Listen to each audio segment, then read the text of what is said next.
Hello and welcome back to Sigh of the Abyss. So, we're trying to get the name of the Laverna out and possibly found their hideout or a way to it. And I still feel like we're putting ourselves and our companions in a lot of danger with this. I have a feeling things are going to go horribly wrong in some way, but, well, we'll try our best for the city, right? You're already outside the refrain before the bells mark the 8th hour. Through Elfion, you have planted the seeds of rebellion. Now you must wait for them to bear fruit and bring forth the Laverna's downfall. It will take time for a song to spread in the minds of the people. The wait will be as excruciating as it will be sweet. In the meanwhile, you can use your magic to infiltrate the Laverna's cove and learn more about it. Shadows coalesce in front of your eyes and form a familiar shape. You blink and Atri appears in front of you, with her hood lowered. Atri? Interesting. I thought we might maybe meet up with Silas and get the choice of telling her about this whole thing, but maybe that's a thing for later. Good morning. She came to you unprompted. Let her speak first. What are you doing here? You scared me. Let's just be civil. Good morning. Likewise. When she straightens her shoulders, her pose is as stern as that of a city guard. Today is an important date for me, a grim anniversary. Her bandaged hands fitted closed and open. Elfion would not understand, but you might. Will you accompany me to the cemetery? Her lip is split and it glistens with fresh blood. It trembles for a moment as she takes a deep breath to steel herself. I don't wish to be alone. Lead the way. Thank you. Her shape becomes indistinct, a blur of fabric and skin. She spills into the shadows of the street, turning her body into pure darkness. And you do the same. The shadows welcome you both with eagerness. Without a body, without the limits of a physical form, you are as quick as a thought. You cannot see Atri, yet you feel her presence like a steady hand behind your back. You spill over the cobblestones and crawl on the walls like ivy. Reaching the top of the great city walls, centuries-old fortifications meant to make the city impregnable, is an easy feat for your shadowy form. A small path slithers down the hill and leads to a garden surrounded by a low wall. Atri resumes her physical form, and you do the same. I didn't quite expect Atri to trust us with something like this, to open up, because it seems like she's about to do. You got better at it. You smile. It's true. What once made you double down on pain now only gives you a slight sense of queasiness, gone in a moment. Once you step into the cemetery, gravel crunches beneath your feet, and the air in your lungs turns thin. The shadows that hide among the glittering fronds reach out for you, moving the foliage as if they had a corporeal body. The abyss that permeates the cemetery leaves your throat sore, your eyes stinging, and your fingers feeling bruised. How many tears have watered these corpse flowers, infusing them with grief and loss? Yet their petals are no less vibrant, the life that buzzes around them no less busy. Just like the sun, the flowers grown on corpses ignore the pleas of mortals. Amidst such lushness, the dour obelisk in the middle of the cemetery seems out of place. My name is there. Hundreds of names have been carved into the polished stone. There's Aunt. Theirs? She places a bandaged hand on the obelisk, and for a moment grief makes her look small. Eugenia and Frido, my hearth, gone as the shadows were mending me. Love and Carlisle, a conversation between friends. You discarded all subtlety, Yeda. It was painful to witness. For you, perhaps. Fernando seemed to like my forwardness. Be forward to him in private, then, the next time. What makes you think he's interested? He did mention a hearth. Yes, one you do not belong to. I cannot imagine he'd discard his beloveds for you. Not discard them. I could be a new ember lit by his sizzling flame. May Rickle forgive you your dreadful poetry.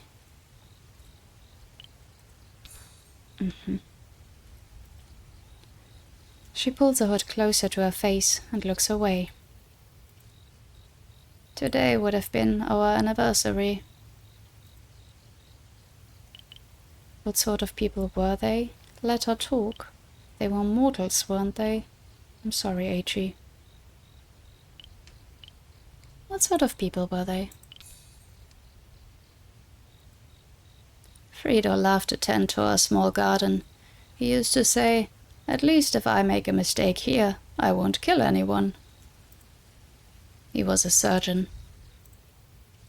Despite the hood, you notice her tears and her smile. Eugenia belonged to the city guard. She would swim in shallow waters with her armor on instead of more orthodox training. What waters the cemetery's flowers if not the tears of those left behind? Beneath the earth, roots work to turn decay into life, to turn piles of corpses into compost for a quiet, contemplative garden.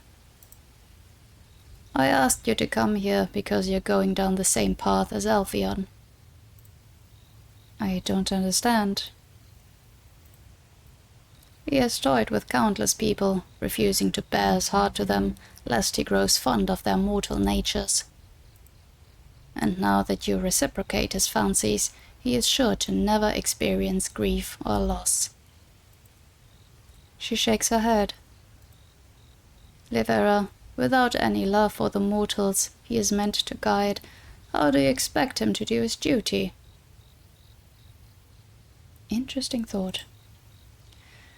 Let him be, Atri, I beg of you. Unless the abyss forces his hand, he won't. You think I should do something about it?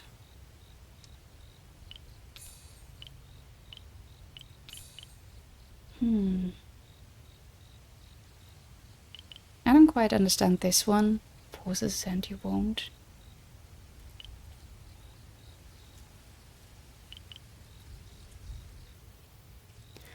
I don't know if this, you think I should do something about it, is, like, it's still very vague, not like, okay, I will do something about it.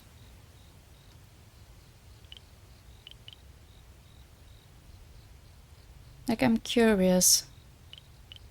'Cause just waving her off, I don't know, I might not agree on all of her stances, but she knows more than both Alfie and I do, so it doesn't hurt to take some advice from her, right?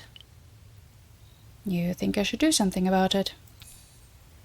I think he would listen to you more than he listens to me. Aichi falls silent. The obelisk seems to record the deaths of members of the nobility and some exceptional merchants. Your name is also carved on the stone, right below that of the old patron Lord Lagrande. How are the common people remembered? There are no headstones for them, not even sticks to mark individual graves. Most aren't. Help me find a sharp rock. Are you going to deface the obelisk? That's an even better idea than mine. The gravel crunches under your steps as you begin your search. Are you not restoring your appearance to honor your hearth? Or have you ever thought of forming a new hearth?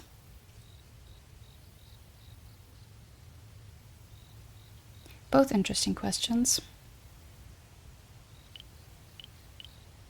I guess I'm gonna try and look forward. Have you ever thought of forming a new hearth? Never, no. I gave my heart to them, and while death relieved them of our bond, it didn't weaken mine. Oof, heavy. Atri crouches among the fragrant bushes to show you a sharp rock. Come. Instead of approaching the obelisk, she heads for the wall that surrounds the cemetery. Despite looking surprisingly well maintained, with little ivy in sight, coming closer shows shallow markings in the stucco. Single letters, small drawings, hearts, small memorials for the folks too poor to get immortalized in the obelisk. The mages should keep this clean, but some have enough of a heart to let the poor folk pretend they matter. Atri looks at the rock in her hand. Can you write? She offers it to you. It's sharp enough to easily scratch the stucco on the wall. Eugenia. You say your name as you write it as clear as you can. Frido. And Atri. You add her name underneath theirs. Once you are done, you turn towards Atri, who is looking away. I have taken enough of your time. Thank you for coming with me. In the blink of an eye, she is gone, back to the shadows, where she has no tears to shed. Don't tell Alpheon. With no ties to the cemetery and nobody to cry for, you decide to return to the refrain.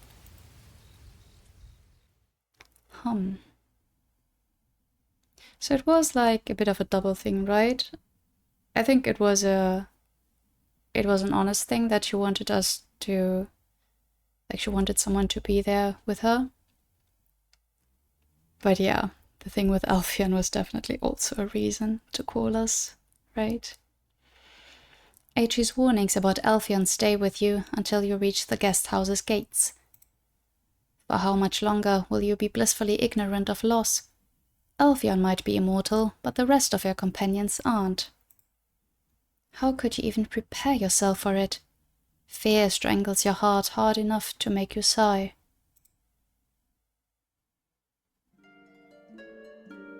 That didn't sound good. Okay, before we get into that, Atri said Alpheon will not know loss if he only associates with us immortals. But like, as Leveridus thought, her other companions, are mortals, and like, if they're my friends, they're gonna be Alpheon's friends too, right? So, there you go. Well, basically, Atri's advice was for him to open up, right? To open up to more people than just the immortals. That's not bad advice. You turn around to see Alpheon offer you a shining smile. He's a sight for sore eyes and a balm for your soul. He flips a copper coin in the air. A penny for your thoughts. What are you doing here, or tell him about your visit to the cemetery?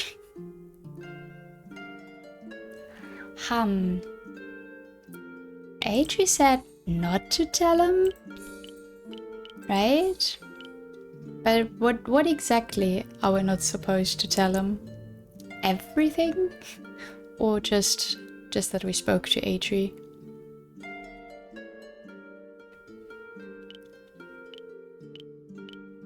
So are we gonna forget about it, or...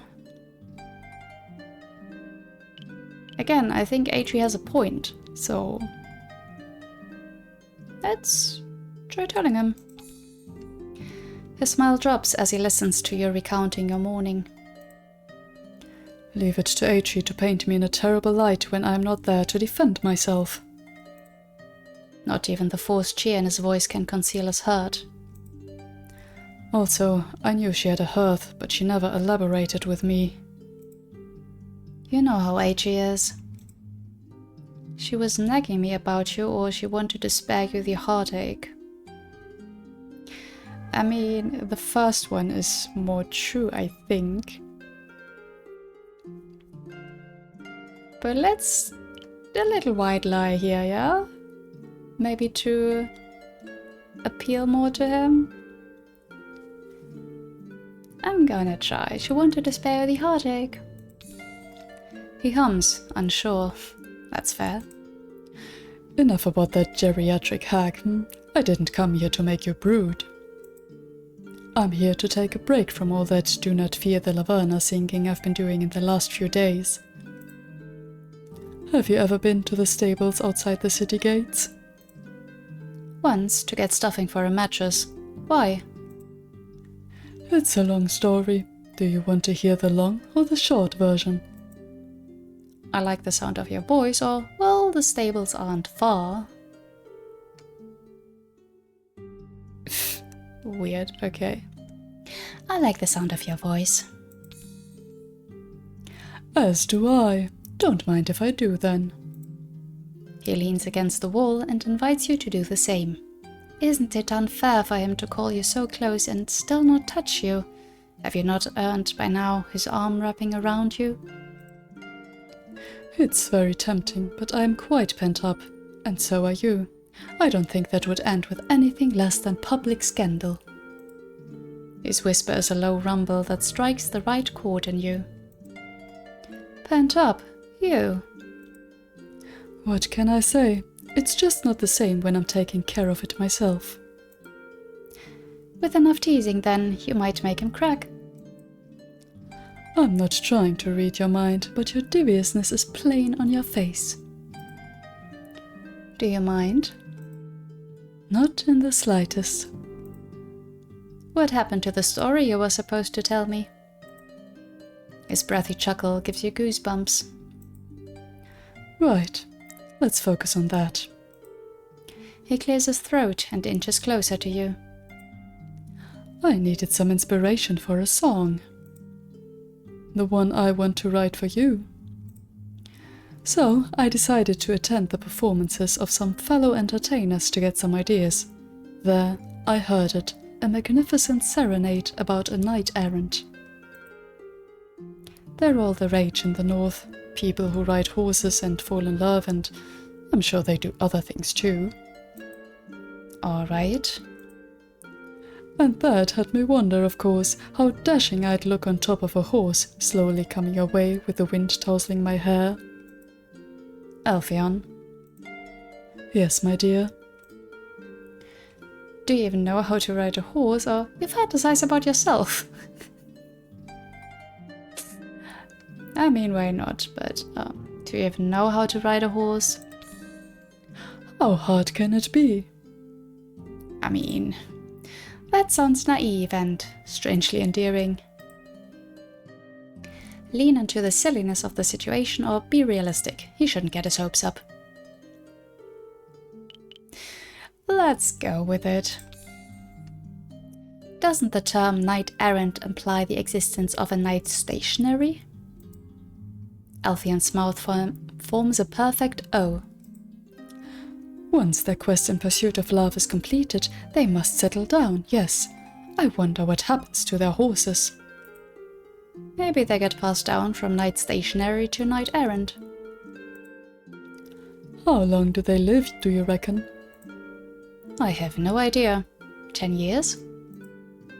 That means a single horse can be passed down to at least a couple of knights. Not the most intelligent of conversations, but you push the thought aside. Seeing Alpheon so light-hearted, so happy, makes a big smile grow on your face. Huh. He clutches his chest. This is new. What is? This need to hold you, but without any lust being involved. Stay at arm's length. I might pull you in to squeeze you. Is that a threat? The kind you like, apparently. He does reach out for you, and his hand touches your cheek briefly, a simple gesture that makes your heart ache. I have a reputation to uphold. It's going to shatter in your eyes if I start pinching your cheeks. But you do want to. With incredible restraint, he pushes himself away from you. To the stables before I make a fool of myself. Isn't that what we were both doing already? I mean, after him maybe making a fool of himself on the horse. Despite their lingering gazes, the 2 guards posted at the gates let you pass without any questions. Between the fumes coming from the blacksmith and the hay, manure and animal odor from the stables, your nose is overwhelmed. The songs didn't mention the smell. Didn't the roast prepare you for this moment? Or shrug. Yeah, didn't the roast prepare you for this moment? That's different. It's the smell of people. And food and smoke. Exactly, not manure. Let me be brave for the both of us. Tall as he is, he needs to crane his neck to bury his face in your hair.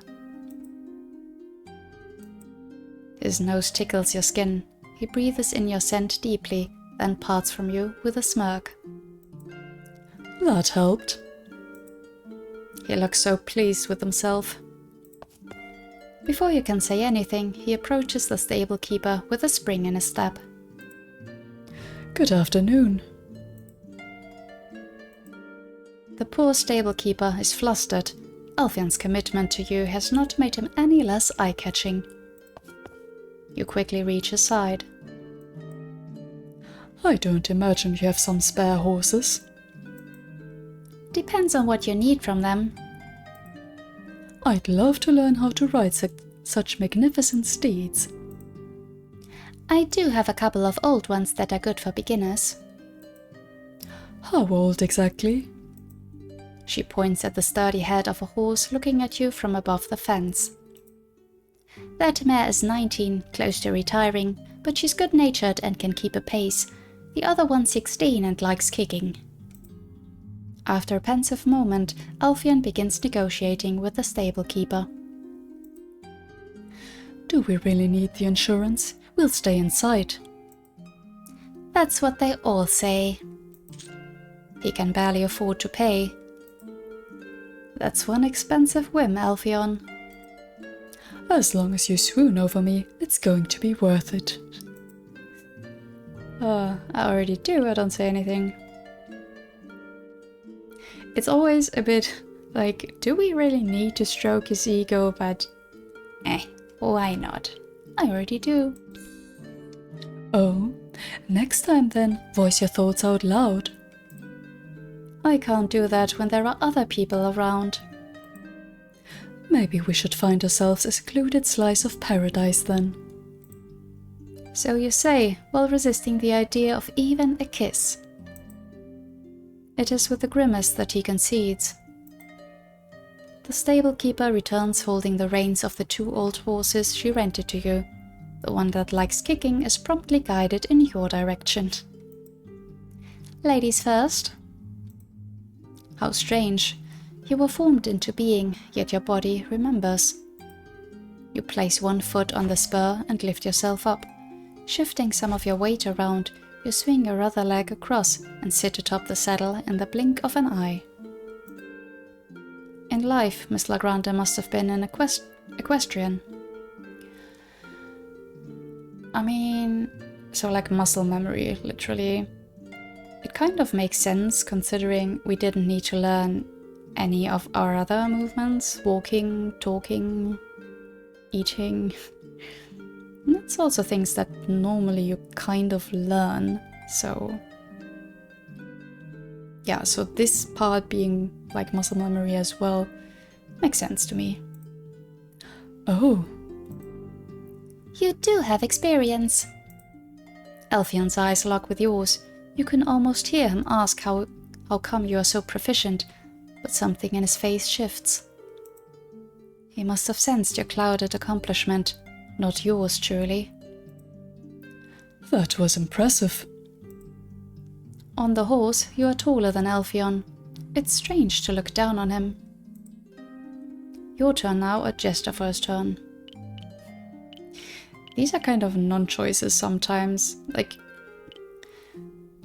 think I wanted to mention this before, like some of the choices really don't seem to, you know, like make a distinctive path, but more like let us control how we act, like shaping the character just a bit more, just in their small little actions, and I don't mind that. Your turn now. Yep. He is not looking forward to it. You wanted to do this. Please don't let me fall. He tries to do as you did, but his horse whinnies as he places his foot on the spur. Is that normal? It didn't sound good. She's just having a bit of fun. She can see you're scared. Me? Scared? Please. I perform daily in front of hundreds of people. This is nothing in comparison. All right, old girl. Be nice to me, will you? The horse huffs. What does that mean? I don't speak horse. Put a hand on the saddle and make sure the spur isn't holding your full weight. That's easier said than done, but thank you. I wish I'd known that earlier. This time he holds the saddle with more conviction. You and me, girl, trotting into the horizon. Can you picture it? You can't even hop on. I wouldn't even think of trotting. Alfian rolls his eyes. It seems he has met his biggest enemy, a creature immune to his power and words. He's still trying to talk to the horse as if it were immortal. I promise you I'm not that heavy, so stand really still. The horse huffs again. What happened to making me swoon? I'm working on it. This is fantastic. He takes a deep breath and places a hand on the saddle again. A moment passes and your own horse huffs. Stop distracting me. It's really not that hard. With a frown, horsing around, witness Alfian's defeat at the hoofs of a horse. Great achievement. With a frown, he pushes himself up from the spur and swings his leg over. It's not as effortless as you did it, and he seems as surprised about it as you are. Oh, how's the view? He does cut a striking figure. Dashing or delicious? Now we have an audience, so dashing. In the absence of wind making his hair billow, he takes it to himself to sweep it away, pleased with himself. The stable-keeper returns to a post, leaving you two alone. By the way, how do we make the horses move? You close your eyes and let your muscles remember. Pull the reins very gently to guide them and squeeze your legs once to make them walk. She was right about the trotting, it's probably too advanced. You know, I like a challenge. Besides, what's the worst that could happen? You could fall off and it can stomp on your head? Shit like that, you know? What's the worst that could happen is the worst sentence to say before trying something new, like this. Well, the horse could get injured, or injure someone. That would be pretty bad, yes. Show me how to do it. You walk around the outskirts of Sigh, and your conversation is accompanied by the sound of hoofs clapping on the cobblestones. I was hoping to leave you starstruck, but it was you who impressed me. Don't sell yourself short. You are quick to learn. Good. But you did impress me. Did he really? You are quick to learn. I can follow instructions. That's something. Not everyone can do that. He smirks. Very well, I might add. Your little horseback adventure is a short-lived one. Alfian could only afford 1 hour of the horse's time. What do I need to do to get off without getting kicked? The miss has the kicking one, not you. With his pockets empty and his legs beginning to sore, Alfian seems to consider his experiment a success. You know, I might give it another try. Imagine singing of a knight-errant of the north atop my own valiant steed. That would set me aside from the other minstrels. Would his thighs grow even more muscular, or he should get rid of his jacket next time? Huh. Both good choices.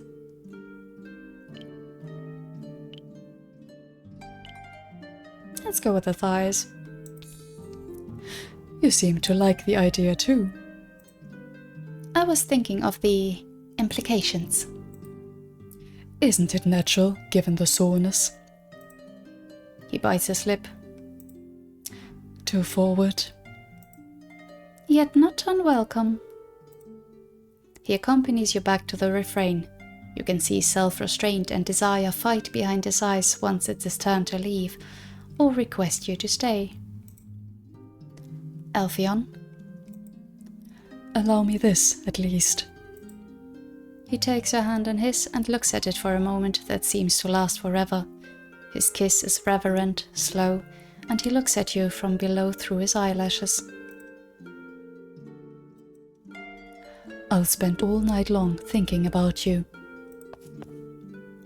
It's only when he leaves and you step into the guest house that you realize you could have stopped him, yet the thought didn't cross your mind.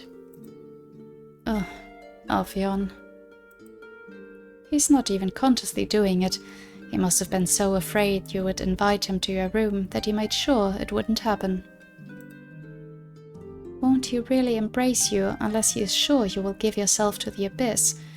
Is he really that terrified you will choose mortality instead? That's what this is? I didn't quite realize that. And wasn't he the one who kind of planted that seed in our heads about becoming mortal?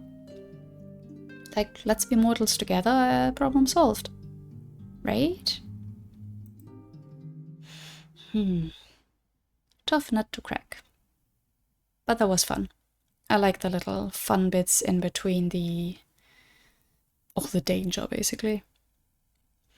In the quiet of your own room, the shadows envelop you like sea foam, eager to do your bidding. You lie on the bed with your eyes closed. The mattress is soft, the pillow molds to your shape. You enjoy the comfort for a moment more before your mind merges with darkness, leaving your body behind. Despite the brightness of the sky, all light is being sucked away from the ground. Rife with possibilities, the shadows that blanket every street and building welcome your prowling. Among them, the only limitation is the swiftness of your thoughts. You slither over the cobblestones, ripple down stairs, coil around trees, darkness within darkness. It's time to explore the Laverna's hideout and find her, their leader. The cove is as stunning a view as the first time you saw it, big enough for the huts and tents to be huddled together. Despite the torches being plentiful, no light reaches the high ceiling. Time, for once, is not of the essence. How can we be sure of that? Eavesdrop on those around or search for alternative entrances.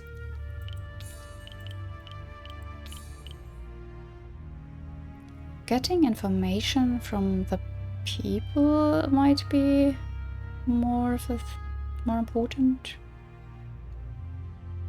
Like, both are important, kind of, but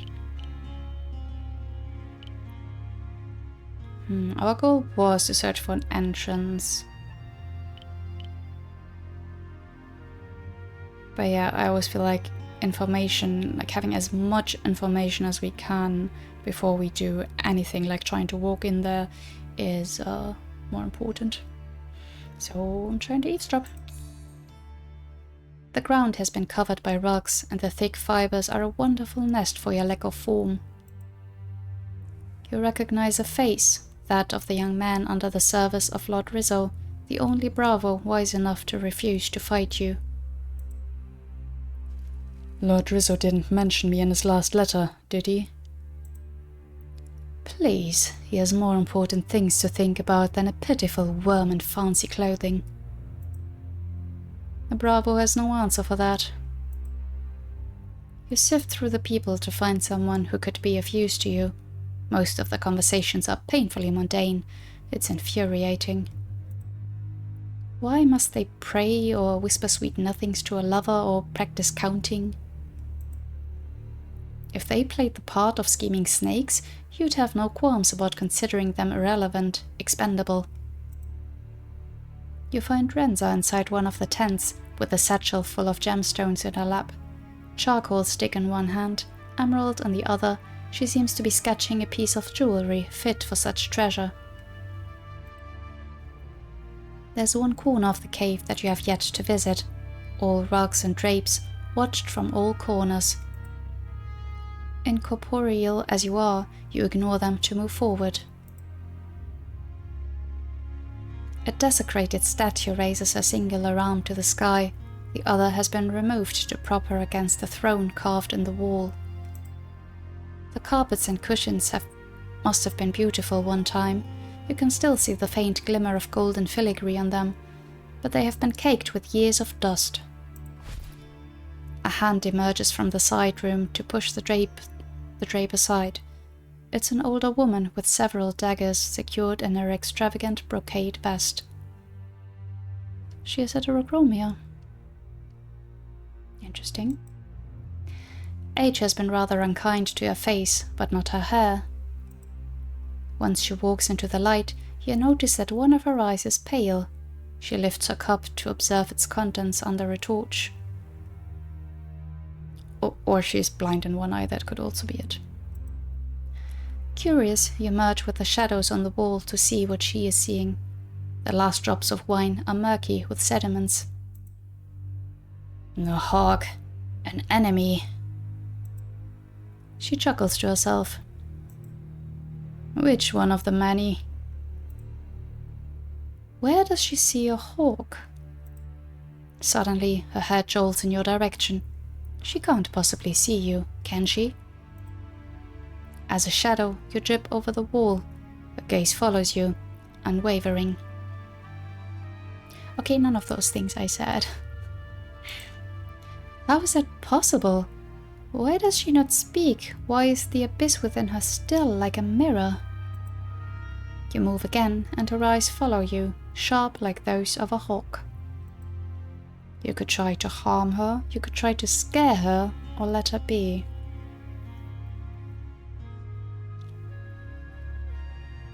What a choice. I don't want to try to harm her, I think that's too much. Scare her or just let her be? What would we be kicking loose if we tried to scare her? That's my fear here.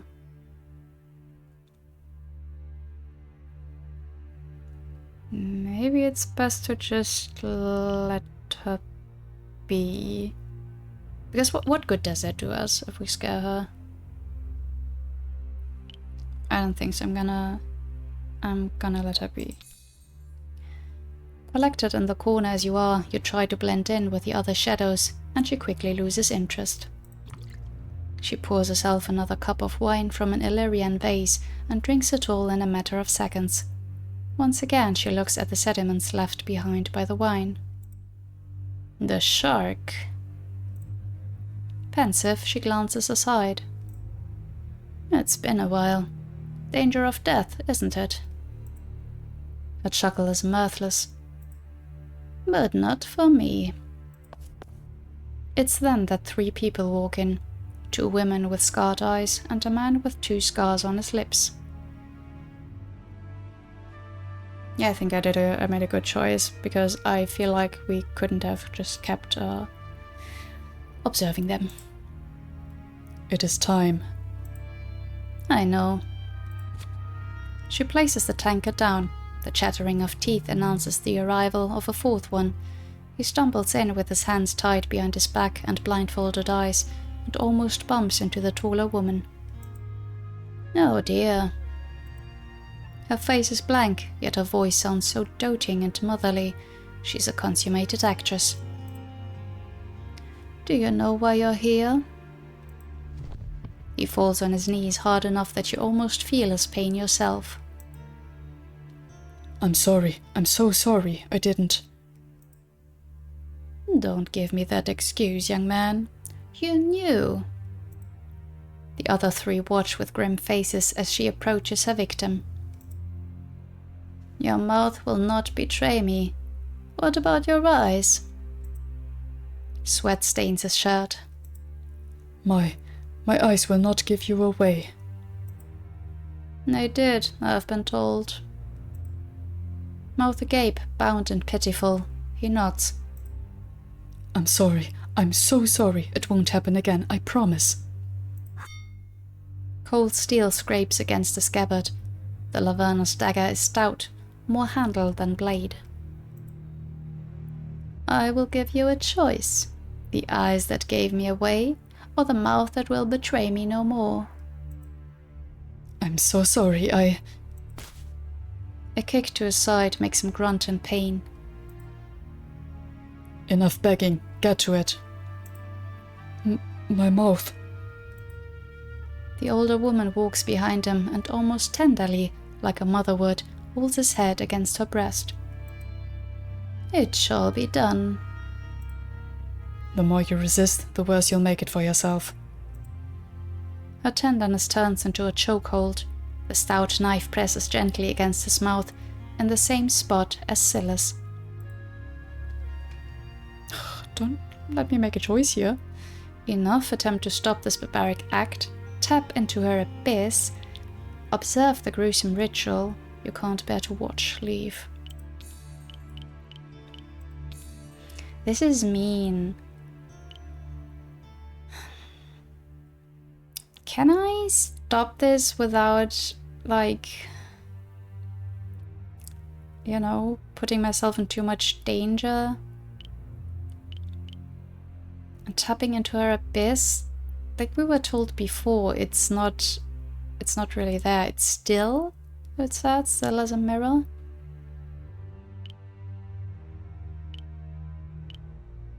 I don't want to observe it. I might just leave. Like, I'm sorry. I would like to help, but I don't feel like it's the moment to help, you know?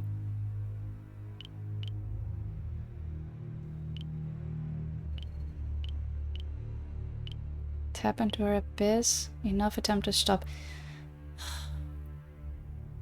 I don't feel like it's a smart move, and I'm very sorry for the man. And like any kind of physical violence, of course, never good, and we should try to prevent that. But it's not like she's going to kill him. I don't know. I don't like this. Do I just leave or observe the gruesome ritual? Is there anything more to learn from us if we're gonna watch it?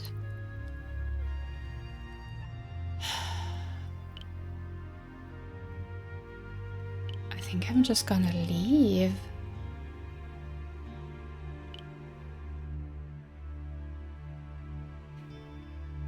Like she's just going to give him a scar, like quote unquote just. Yeah, it's not to be taken lightly, but you know what I mean, right?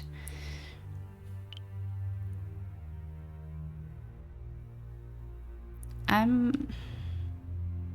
don't think we will get much more information out of this, but maybe I should watch. I'm sorry I'm taking so long with this. This is a mean choice. Because I feel like we cannot really stop it. So just giving ourselves away, I don't think would really help. That is my reasoning here.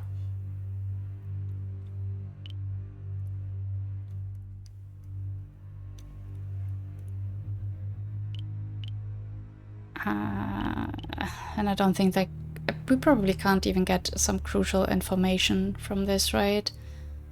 Even if we keep watch. I'm just gonna leave. I'm so sorry. You leave before you have a chance to see what you know will happen, but you hear the screaming, primal, terrified, wet with blood. The surface calls to you, and you are eager to make your way to it.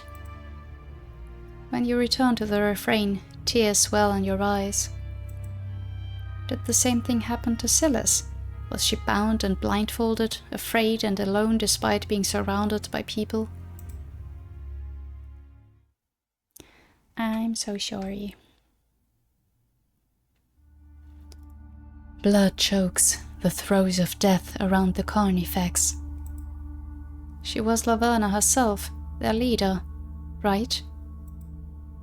She commits not the faces of those she felt to memory. She feels not the lust of blood and carnage. She could see me.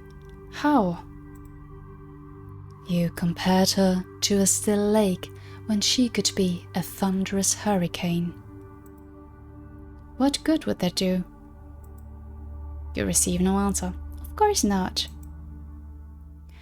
Of course not. So the abyss is not with her, basically, right? The silence of the abyss deafens you as you leave your slumber. After dressing yourself, you leave your room. When you walk out, a figure clad in blue catches your eyes. It's Ascanio. Good morning. Before you can answer him, the frantic sound of footsteps startles you. Aleste is running down the streets with her ropes clutched in her hands. Frantic, she looks above her shoulder for a moment. All people that I'm not expecting you. Livera, please, help! Lady Fidelio. Two figures jolt out of an alley in pursuit. One of them is dressed like a priest of dusk, the other like a courier. They're gaining quickly on her. Do not reveal the refrain to those curs.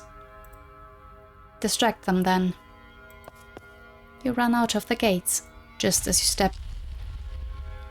you step out of the ward, a thick fog obscures your view. Aleste crashes into you at full speed, and you both tumble to the ground. It's me. Ignoring the dull pain on your shoulder where you hit the ground, you stand up and take her hand. What is this around us? The sunlight makes the mist milky white and impossible to see through. You pull Aleste through the gates of the guest house. Has this been hiding in plain sight the whole time? The sun-baked belfry crowns the refrain and its gardens, free from the magically conjured fog. Aleste's pursuers come to a halt. That wasn't there before. Where has she gone? The fog is gone as quickly as it appeared, absorbed by Ascanio's fist. Aleste hides behind you. If the sight of a mage is enough to make people walk the other way, a furious mage should have the two Laverna fleeing.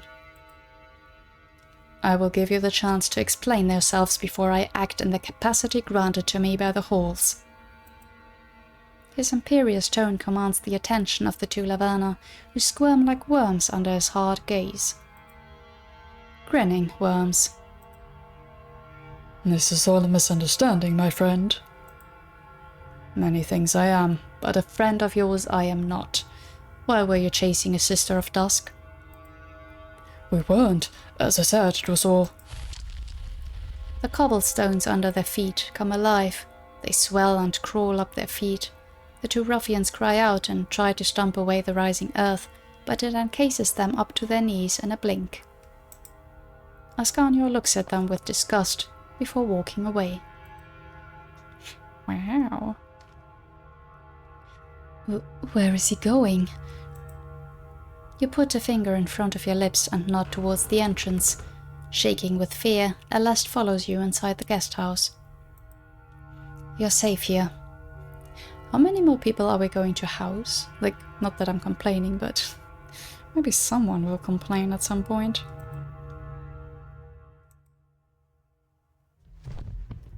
She rests her back against the wall. Still heaving from her running, she lets out a choked sob before weeping in earnest. You made it. Nothing will happen to you while you're here. Who were they? I mean, we know who. This must have been terrifying. Give her space.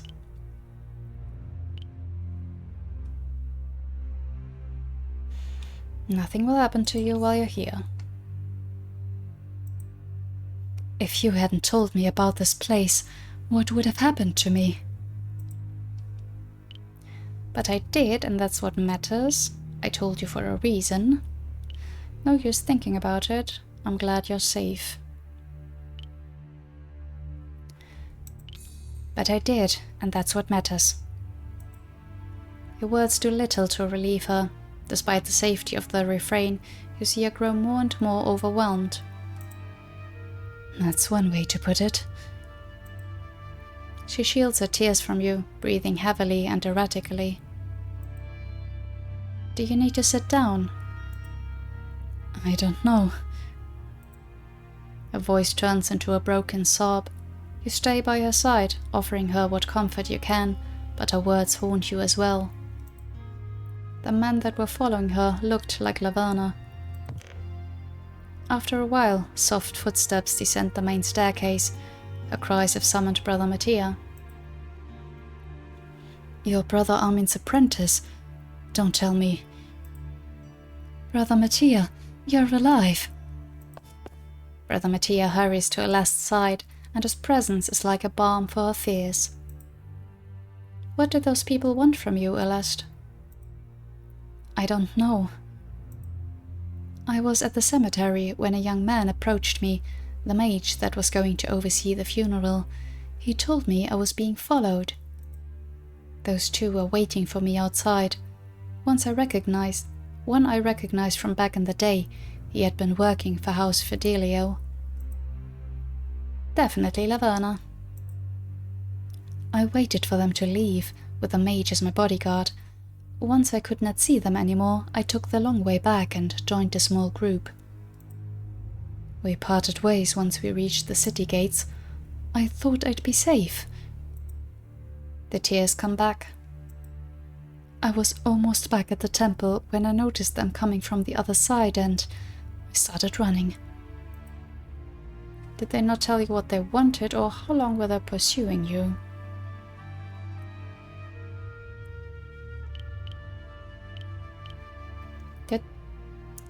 They probably didn't, but this is still more interesting to me. Did they not tell you what they wanted? If they did, I was too terrified to hear. Very fair. Brother Mattia draws the symbol of dusk in the air. From the quiet of dusk, Brother Armin interceded for you. I think so too. When the front gate opens, Alast gasps in fear, but it's only Ascanio. His face, the picture of fury, softens when he sees the effect his sudden entrance had on Alast. I did not mean to startle you. The city guard has apprehended those despicable people. The city guard, or thank you for the distraction, Ascanio. Yeah, let's thank him. A half smile tugs at his lips for a moment. Any time. As much as I'm relieved to see you unharmed, I must ask, Sister Fidelio, what possessed you to find sanctuary here? Sister Alast, I renounced my house name to take my vows, and... She tries to muster a smile while looking at you, but her fear is still too fresh in her mind. It doesn't come out quite right. It was Livera who told me about this place. Guilty. You two know each other. Of course, so did you before losing your memories.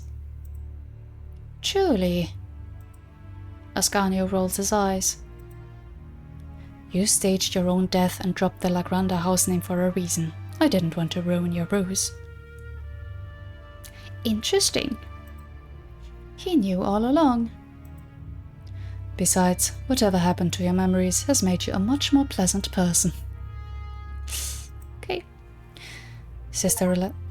A daring escape. Rescue a brother and a sister from the Laverna. Okay. I don't feel like I did much to do that, but I'll take it. Sister Celeste, the refrain will offer you sanctuary in your hour of need. Hesitant, she looks at you, then at Brother Mattia, wanted by the Laverna, yet alive and safe. A room shall be ready post-haste. Brother, if you would be so kind as to show Sister Celeste around in the meanwhile. Of course. After the exchange of a few more pleasantries, Brother Mattia and Celeste take their leave. I'm waiting for the lecture about keeping the guest house a secret. You saved the life of 2 servants of her grace. I only have praise for you. With that said, I cannot give them asylum indefinitely. They will have to return to their temples. What will happen then? I'm taking care of it. Why did you leave those 2 with the city guard or that fog? I mean, it makes sense to leave them for the city guard to do like the somewhat official way. The fog is interesting though.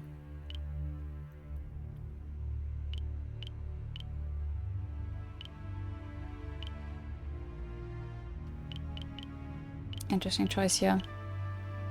I want to ask both. But I get kind of why I did it with the city guards. So yeah, that fog. And the earth magic you used, it didn't harm the ruffians. I wouldn't want to incur the warden's wrath.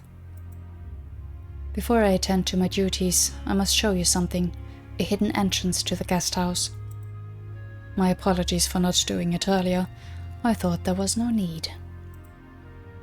You follow him through the courtyard, where he shows a narrow passage between the building and the wall, concealed by the lush leaves of a bush. Once you reach the end, you emerge into an alley. Wicked. Thank you. I shall prepare a room for Sister Celeste. He bows to you and returns to his study. As much as you'd like to be near Celeste, Brother Mattia is already smothering her plenty, so you decide to head off. Yep, makes sense. Ascanio. I mean, I did have a good impression of him so far anyway, so it doesn't seem out of character that he wouldn't pester us based on the previous life we've led. Does he know we're an envoy? I don't quite remember. Like, sometimes it's a bit hard to follow who knows what. Like, I mean, like the whole thing with Silas, where we were quite open about it, and then at some point she acted still surprised at what we could do, like, where I'm not sure if she really just didn't believe us at first, or like wanted to forget about that, or if that was an actual inconsistency. I'm not sure. Your first stop is Nessa's apothecary, which you smell before you see. The fresh notes of herbs and flowers leave a powdery scent behind.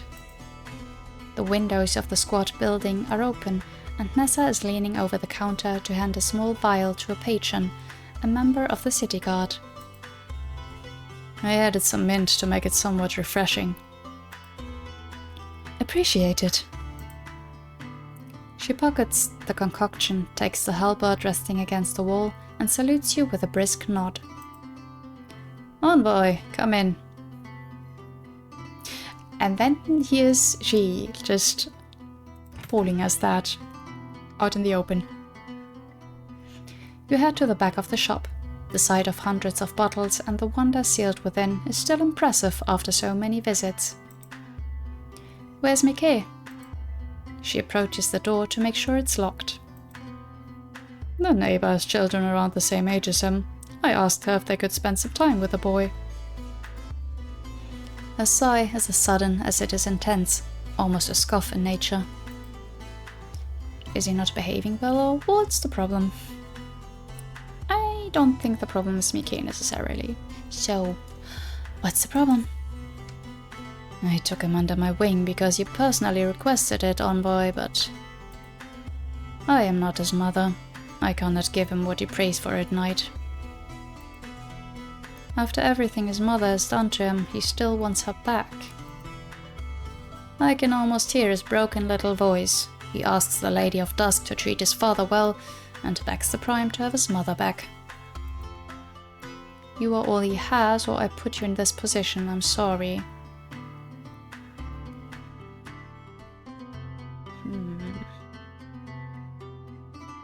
Yeah, I'm not trying to force it onto her. It seemed to go well so far.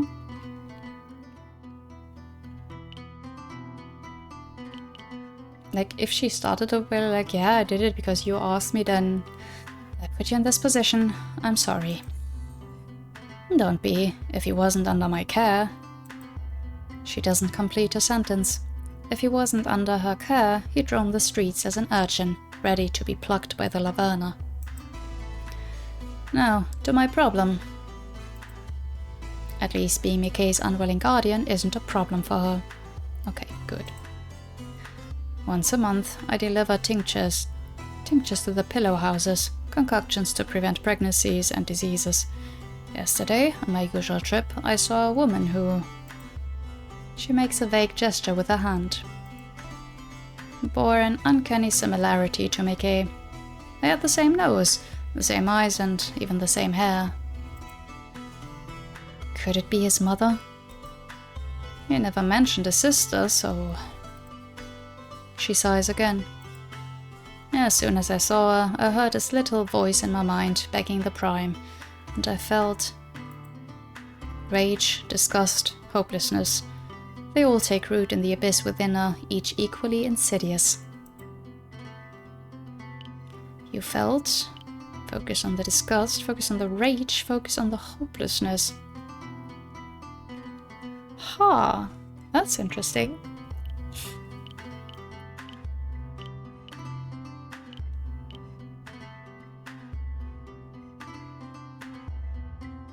No, let's ask her. She called us in to talk, so let's ask her. You felt? Overwhelmed, mostly. The one Mikay was asking for every night was in front of my very eyes, and she didn't even have the courtesy to look like the monster I imagined her to be. No, I felt compassion for her instead, for that sorry excuse for a mother. Did you mention Mikay to her? I did not. He's not my child, and I'm not his mother, but I have come to care for him. Within her abyss, the shadows speak for her as she falls silent. What if his mother changed her mind? What if she wanted him back? Nessa would have no chance. All the words she has taught him, the herbs she has given him to be chopped, the meals she didn't eat to feed him, it would have all been for naught. Do you think I should talk with her the next time I take my tinctures to a pillow house? I don't know, man. You should. Nessa, you don't want to. I don't think you should know. That's how is that my decision?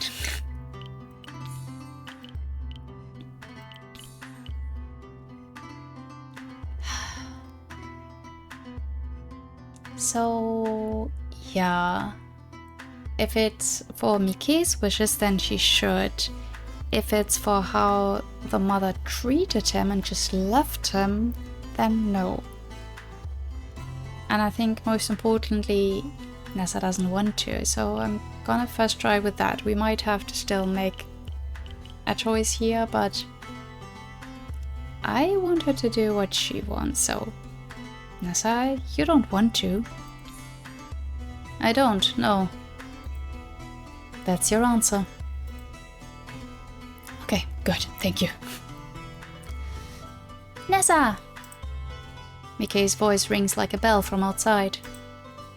Mikay, you're home. I need vinegar. She frowns. Instead of waiting, Mikay begins climbing the window and his arm protrudes inside. I need it fast. What happened?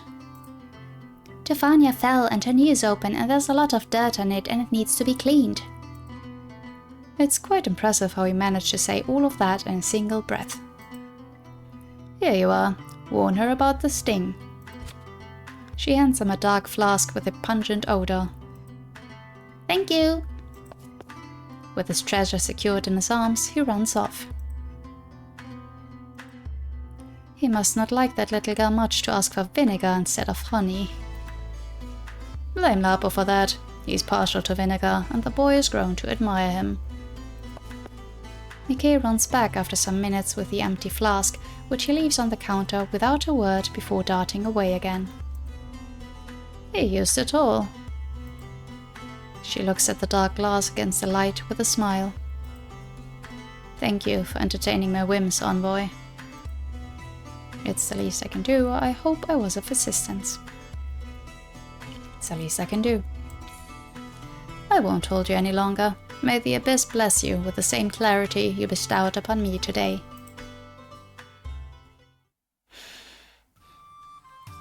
Okay. I'm glad they did not let us make the choice there necessarily. It's a hot summer day and the heat is affecting even you. I should get something less stuffy. Lucky for you, you know exactly who to ask. Your destination, the stitch and seam, is in sight. Colorful fabric hangs from the signpost, forming a garland of ochre and orange tones. Outside the shop, a small group lazes in the shade, waiting for the clothes to be pressed. Once she notices you, the head seamstress beckons you inside. May the Prime be merciful to you. Are you not suffering with those long sleeves of yours? You are. You're afraid that if you removed your braces, the blouse underneath would be damp. Well, you're in the right place for that. Do you want me to fetch Anelia for you? I'm surprised you remembered. That's the meat of the job right there. Haven't seen you in a while. Didn't get a chance to ask her about the, like when we were gathering info on the Laverna, I think. With a good-natured laugh, she walks behind the drape that conceals the seamstress at work, and when she returns, Anelia is with her. Anelia, isn't it getting too hot for that? I don't comment on the shawl. Well, it's still her morning garb, right? So... should we comment on that?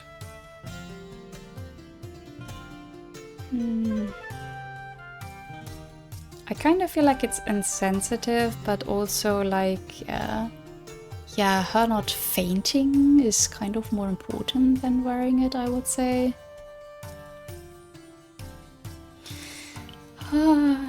I'm gonna try. Anelia, isn't it getting too hot for that? She fidgets with the fringes of her shawl. The back of my neck is damp. But the period of mourning hasn't ended yet.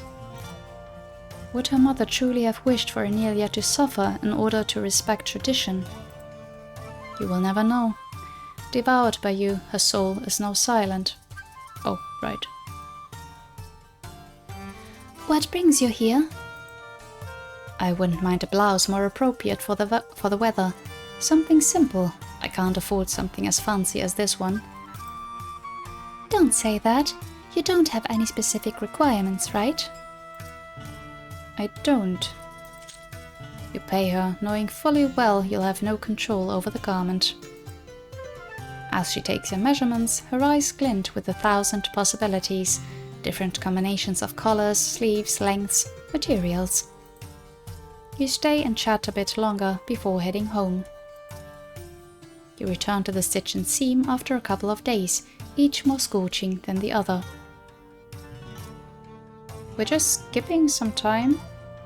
Well, I guess we were told that the songs of Alfheim would take a bit to fester on people's minds. But I'm surprised that we're not, like, taking more of an opportunity to spy on the Laverna or something. Well, all in due time. Anelia has been waiting for you. Is she done already? The head seamstress laughs. She was feverish about those sleeves. She walks behind the drape and comes back with Anelia. Here it is. She shows you a folded blouse. What began as a Javidian collar turned into a Thayan one without me even realizing. It's somewhat similar to Miss Morani's neckline, but still different enough. As for the sleeves, I went for an Illyrian style. They show some skin, but if you close the inner button, they look like normal sleeves. It seems she wants to talk some more about the process, or can I see the blouse? Let her talk, apparently we have time. You can't really blame her after letting her do whatever she felt worked best. When it comes to the embroidery, I originally wanted it to be filigree, but this is not a shop for nobles. Even without filigree, I think it looks great. I can't wait to see the result. Oh, right, sorry. The head seamstress pats Amelia on the shoulder with a laugh. It takes you a moment to fully appreciate the final result. The tunic's short bell sleeves are light and airy, and the collar, which, while seemingly simple, has been intricately embroidered. Amelia, it's perfect. It's also not a blouse, more of a tunic length. Perfect. With a chuckle, she folds the garment and hands it to you. I'm so glad you like it. I enjoyed making it. You stay and chat a bit longer before heading home. Okay. Interesting. Fun little tidbit. I think I'm gonna leave it here for today.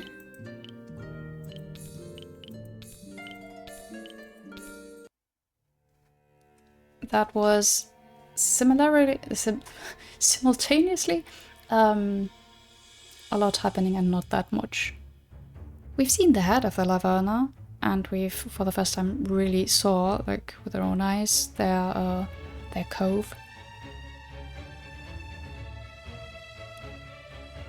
I'm wondering if it would have made much of a difference trying to look for the entrance.